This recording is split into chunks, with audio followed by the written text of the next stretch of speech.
अस्सलाम वालेकुम दोस्तों, अपनी नेक्स्ट वीडियो के साथ आपको वेलकम करता हूं अपने इस चैनल में। उम्मीद है सब खैरियत से होंगे। तो चलते हैं आज की अपनी अहम न्यूज और इन्फॉर्मेशन जानब। सबसे पहले तो दोस्तों बात करेंगे कि आखिरकार ओपन स्पेन इमिग्रेशन के बारे में जो कानून साजी है वो मुकम्मल हो चुकी है और उसका कानून जो है वो जारी कर दिया गया है। इसमें अहम अपडेट है जो आप लोगों के साथ शेयर करूंगा।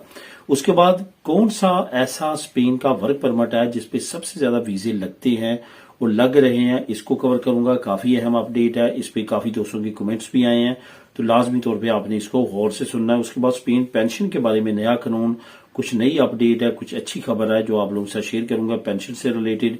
आखिर में बात करेंगे पाकिस्तानी उर्दू निकाहनामे की। इस पे काफी दोस्तों के कमेंट आए हैं, काफी फैमिलीज के कमेंट आए हैं। उर्दू निकाहनामे की अहमियत क्या है और किस तरह से आपने इसको प्रेजेंट करना है और महफूज करना है, इस पे बात करेंगे वीडियो के आखिर में। तो दोस्तों वीडियो की डिटेल्स की तरफ जाने से पहले आपको बताता चलूं कि कौन कौन से लिंक आपको नीचे डिस्क्रिप्शन में मिलेंगे जिसको आप क्लिक करके खुद भी रीड कर सकेंगे। एक तो ओपन स्पेन इमिग्रेशन का जो कानून साजी की गई है और उसका कानून बनने के बाद उसको ऑफिशियली जारी कर दिया गया, इसका लिंक नंबर 1 आपको प्रोवाइड करूंगा। स्पेन पेंशन से रिलेटेड जो अपडेट है, जो नया कानून है, जो अच्छी खबर है, उसका लिंक नंबर 2 आपको नीचे डिस्क्रिप्शन में मिल जाएगा जिसको आप क्लिक करके खुद भी रीड कर सकेंगे। तमाम दोस्तों से गुजारिश है लाजमी तौर पर चैनल को सब्सक्राइब करें ताकि मजीद ऐसी आने वाली वीडियोस आप तक बार बार पहुंच सकें। तो दोस्तों वीडियो डिटेल्स की तरफ जाने से पहले आपको बताते चलूं कि जैसे आप नीचे डिस्क्रिप्शन को क्लिक करेंगे वहां पे आपको पहला लिंक मिलेगा व्हाट्सएप चैनल का। वहां पे जाके आपने उस चैनल को सब्सक्राइब कर लेना है, मतलब ये कि फॉलो कर लेना है। वहां पे मैं बहुत अहम अपडेट जो कि नए कानून आ रहे हैं, जो गवर्नर दी स्पानिया यानी कि स्पेन गवर्नमेंट से रिलेटेड पुलिसिया नेशनल की जो ताज़ा तीन अपडेट्स होती हैं, इसके साथ साथ इसी चैनल पे जो अहम तरीन वीडियोस होती हैं वो वहां पे मैं शेयर करता हूं। वैसे डिस्क्रिप्शन में भी आपको लिंक्स मिल जाएंगे, लेकिन वहां पे भी आपको मिल जाएंगे। तो इस वजह से काफी अहम अपडेट है जो वहां पे मैं शेयर करता हूं, उसको लाजमी तौर पे फॉलो कर लें और उसमें जो भी ताज़ा तीन अपडेट्स होती हैं वो आप तक पहुंचती रहेंगी। तो सबसे पहले तो बात करते हैं कि आखिरकार ओपन स्पेन इमिग्रेशन का जो कानून है वो जारी कर दिया गया है। जब तक दोस्तों ये कानून जारी नहीं होना था, ये ऑफिशियल नहीं बनना था, शक्को शुबात होने थे, इसमें इबहाम होने थे, इमिग्रेशन ओपन होगी नहीं होगी, अपोजिशन वाले ना कुछ कर दें, यूरोपीय यूनियन वाले ना कुछ कर दें। इन्होंने बाकायदा तौर पे उसकी कानून साजी करके उसको पब्लिश कर दिया। जो नीचे मैं आपको लिंक प्रोवाइड कर रहा हूं, लिंक नंबर 1, उसमें आपको ये तमाम डिटेल मिल जाएगी। नए जो कानून है इसको कानून साजी के बाद अब ये बाकायदा तौर पे कानून का हिस्सा है कि 1 अप्रैल 2026 को इमिग्रेशन ओपन होने जा रही है।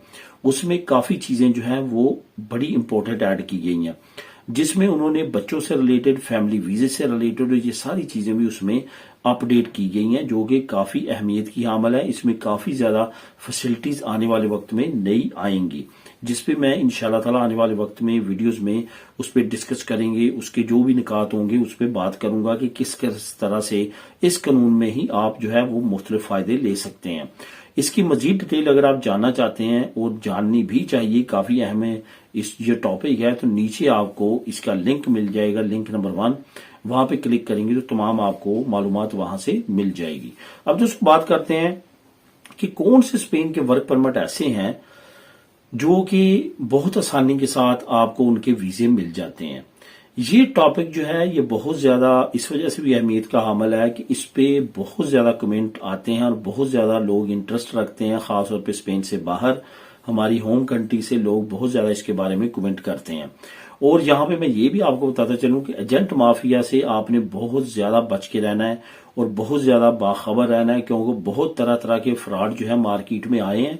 अभी रिसेंटली हमारे एक दोस्त ने भी कुछ इसी तरह की डिटेल शेयर की थी। असल में उन्होंने मशवरा चाहा था कि इस तरह से वर्क परमिट हमें एक मिल रहा है स्पेन का, वो इस तरह की बात हो रही है। तो उसमें जो उसने बुनियादी शिकें उन लोगों ने इनको बताई थी वो ही झूठ पे मबनी थी। तो इस वजह से छोटे छोटे मफाद के लिए लोग जो है आपके बड़े बड़े ख्वाब आपको दिखा के आपको धोखा देते हैं। बहुत ज्यादा एहतियात करने की जरूरत है। जो अभी मैं आप लोगों के साथ बात करूंगा ये 100% श्योर है और इसके मुताबिक ही तमाम मामले जो है इस वक्त चल रहे हैं। वर्क परमिट जो है 90% इन्हीं के लग रहे हैं, बाकी जो वर्क परमिट्स हैं उन पे जो है वो काफी ज्यादा देर लगा रहे हैं और बहुत ज्यादा मसले मसाइल हैं और आखिर में वो रिजेक्शन की तरफ जाते हैं, रिफ्यूजल की तरफ जाते हैं। वर्क परमिट जो सबसे ज्यादा इस वक्त लग रहे हैं वो आपने एक तो जो रिलेशन बेस है उसको छोड़ दें, वो तो रिलेशन बेस पे आता है, उसमें ह्यूमन राइट्स, उसमें फैमिली यहाँ पे है तो उनका ओवर एज बच्चा वहां पे किया है तो उनके तो चांसेस वैसे 99% होते हैं और वो आ रहे हैं। उनका अगर वर्क परमिट जरा कमजोर भी होता है तो उनका जो है वो चल जाता है और लग जाता है। अब यहां पे जो मैं आप लोगों के साथ शेयर करूंगा ये मैं बात कर रहा हूं नए आने वालों के लिए। रिलेशन बेस के अलावा जो वर्क परमिट यहां से आप किसी भी नॉर्मल बंदे को वहां से बुलाना चाहते हैं, वो वर्क परमिट किन लोगों का सबसे ज्यादा निकलता है? असल में वर्क परमिट उन्हीं लोगों का सबसे ज्यादा निकलता है जो जिस प्रोफेशन के लोग यहाँ पे या तो बहुत ज्यादा कम है, उनकी हाई डिमांड है यहाँ पे, या भी यहाँ से मिलते ही नहीं है। अब यहाँ पे मैं एग्जांपल्स दूंगा। आईटी प्रोफेशन से रिलेटेड जो लोग हैं, अब यहां से अगर आईटी की कंपनी वहां से वर्क परमिट जारी करेगी तो वहां पे 99% चांस है कि उस बंदे का वर्क परमिट लगेगा और यहां पे आएगा।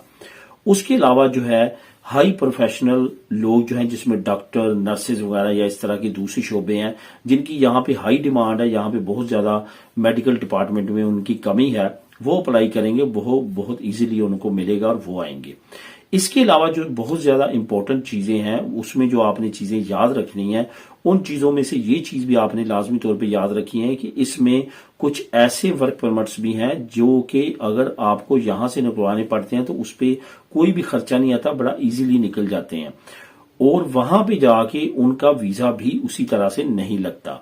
अब यहां पे अगर आप नॉर्मल किसी सुपर स्टोर का कॉन्ट्रैक्ट, किसी नॉर्मल शॉप का कॉन्ट्रैक्ट, किसी मोबाइल शॉप का कॉन्ट्रैक्ट, किसी डोनर कबाब का कॉन्ट्रैक्ट, किसी फ्रूट वाली शॉप का कॉन्ट्रैक्ट निकाल के भेज देंगे जो कि नॉन प्रोफेशनल लोगों के लिए है, तो इसमें बड़े मसले चल रहे हैं और इसमें आपको जो है वो 90% चांस होते हैं कि आपका वीजा नहीं लगना और आपका वर्क परमिट जो है वो रिजेक्शन होनी है। यहां पे भी टैक्स कम देने की वजह से और वहां पे भी क्योंकि ये नॉन प्रोफेशनल वीजे हैं, यहां पे आपको बहुत कम रेशो मिलेगी। यहां तक बात है नॉर्म्ड वीजा स्कीम की, वो आप रिक्वायरमेंट पूरा कर लें, उसमें लोग आते हैं। हाई स्किल्ड वीजा जिसमें ब्लू कार्ड वगैरह यूरोपीय यूनियन पूरे का है, उसमें लोग आते हैं। इसके अलावा जो सबसे ज्यादा होते हैं हाई डिमांड वीजा, जो मैं अभी आपको बताता चलूं कि वो प्रोफेशन जो कि यहाँ पे लोग नहीं मिलते, जिसमें खास तौर पे अगर कोई देसी शॉप है वहां पे देसी खाने वगैरह बनाने की आपको कारीगर की जरूरत है, कोई शेफ की जरूरत है, तो वो यहाँ से नहीं मिलेगा, वो वहीं से मिलेगा अपनी होम कंट्री से। या स्वीट्स वगैरह बनाने वाली शॉप का कोई कारीगर की जरूरत है, कोई शेफ की जरूरत है, वो यहाँ से नहीं मिलेगा, वो वहीं से मिलेगा। उसमें आपको उस बंदे को वहां से बुलवाना है जिसके पास कोई सर्टिफिकेट है, जिसके पास कोई तजर्बा है। इंटरव्यू के दौरान वो आपका कोई पूछ सकते हैं, आपसे कोई क्वेश्चन कर सकते हैं, आपको कोई सर्टिफिकेट मांग सकते हैं। तो ये सारी चीजों को अगर आप कवर करेंगे तो जो इस वक्त मेरे पास डाटा जो मैं जानता हूं, जिन लोगों को जिस तरह से ये सारा काम चल रहा है उनके ही वीजे लगे हैं जिनको इस तरह से कोई ना कोई हाई प्रोफेशन में थे और हाई स्किल्ड थे उनके पास। अदरवाइज बाकी जो छोटी छोटी शॉप के या इस तरह से वीजे हैं, वर्क परमिट्स हैं, वो उनके चांसेस बहुत ज्यादा कम होते हैं।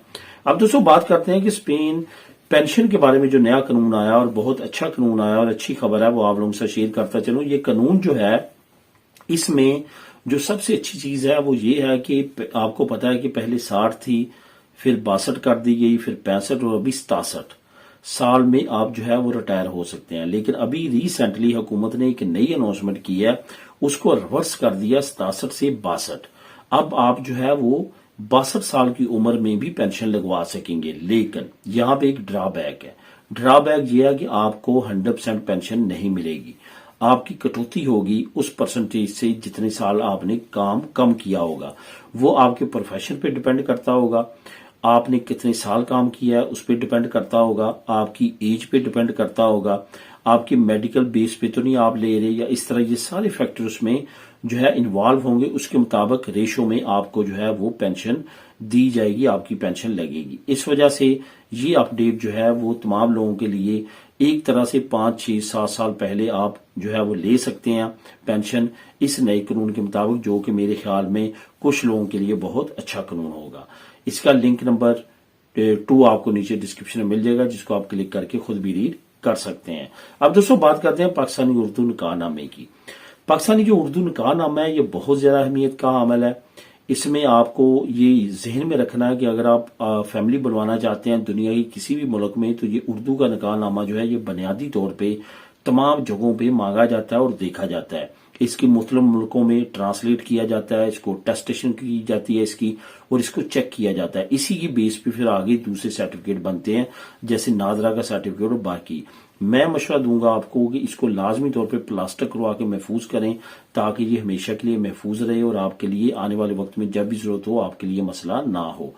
ये आपने जब आपका वीजा लग जाता है स्पेन का, आपने इसको साथ लेके भी आना है और अपने पास महफूज रखना है। ये दुनिया में किसी भी मुल्क में आप जाते हैं पाकिस्तान से, तो वहां से आपके लिए बहुत ज्यादा बुनियादी प्रूफ है कि आप शादीशुदा हैं और किसके साथ शादीशुदा हैं, और ये सारी चीजें आपको जो है वो आने वाले वक्त में शो अप करवाने के लिए ये बुनियादी डॉक्यूमेंट है। इसके बारे में बहुत कम लोगों को नॉलेज है और कुछ लोग गुम कर बैठते हैं, क्योंकि इसका पेपर बड़ा नरम नाजुक होता है, बड़ा खस्ता हाल का होता है, तो इसमें काफी ज्यादा जो है डैमेज के चांसेस होते हैं। इसी वजह से मैं कह रहा हूं कि इसको लाजमी तौर पर प्लास्टर करवाना चाहिए और महफूज करना चाहिए। तो दोस्तों यही थी आज की अहम न्यूज और इन्फॉर्मेशन। मिले नेक्स्ट वीडियो में नई अपडेट्स के साथ। अल्लाह हाफिज।